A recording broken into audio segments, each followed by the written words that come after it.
ഇവിടെ വേലക്കാരി ആയിട്ട് നിൽക്കുകയാണെന്ന് തോന്നുന്നു. അടിച്ചു വാരിയ അവിടെ ഇരുന്നിട്ട് അമ്മ അടിച്ചു വരുന്ന കണ്ടേരം സാനു അങ്ങ് ഇറങ്ങി മണ്ണിലേക്ക് അടിച്ചു കയറാൻ.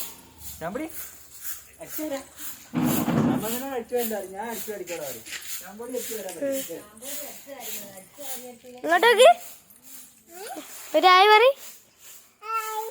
ആൾക്ക് മൈൻഡ് ഒന്നുമില്ല.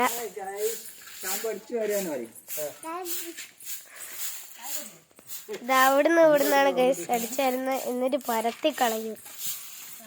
എല്ലാ സ്ഥലത്തും ചെന്ന് അടിച്ചു തരും. തെങ്ങിന്റെ ചോട്ടിലേക്ക് പോവല്ലേ? അമ്മച്ചനൊന്ന് കൊടുക്ക്.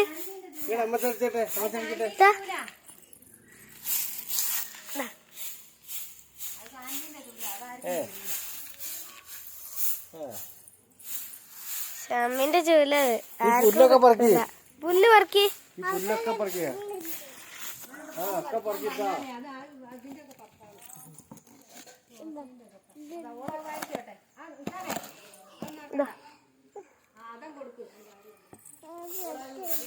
ഞാൻ അവിടെ ഇരിക്കുക.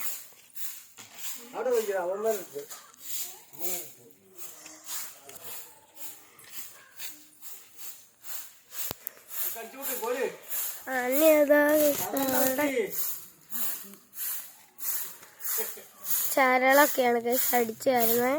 ഇത് ഞങ്ങളെ മുല്ല മരം. ആ തടി കാണുന്ന മുല്ലേന്റെ തടിയാണ് ഗൈസ്. അതിൻ്റെ ഉള്ള ഞാനൊരു ചിത്രം വരച്ച് വെച്ചിട്ടുണ്ട്. നിങ്ങൾക്ക് കാണിച്ചാൽ വെറുതെ ഒരു കുത്തിയര ഇട്ട് വെച്ച്. ഇത് ഞാൻ വെറുതെ ഒരു ഇതാക്കി വെച്ചാണ്. കയ്യിലൊന്നുമില്ല. ഒരു ചെറിയ കുത്ത് അല്ലാണ്ട് വേറെ ഒന്നുമില്ല. ഞാൻ വെറുതെ ഒന്ന് വരച്ചിട്ടാ. കണ്ടപ്പോ വേറെ ഒന്നല്ല. പ്രകൃതിയിലൂടെ നടക്കാൻ എന്തൊരു രസമാണ്.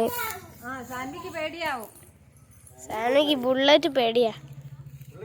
അവിടുന്ന് ഒരു ബുള്ളറ്റ് വരുന്നുണ്ട്. അത് ഞങ്ങളെ വീടിന് താഴത്തുള്ള ആരാണ്. അല്ല, അത് മുകളിലേക്ക് പോയി. അത് ഞങ്ങളെ വീടിൻ്റെ താഴത്തുള്ള സോനേട്ടനാണ് വിചാരിച്ചു ഗൈസ്. അവൾക്ക് ബുള്ളറ്റ് പേടിയാണ് ഗൈസ്.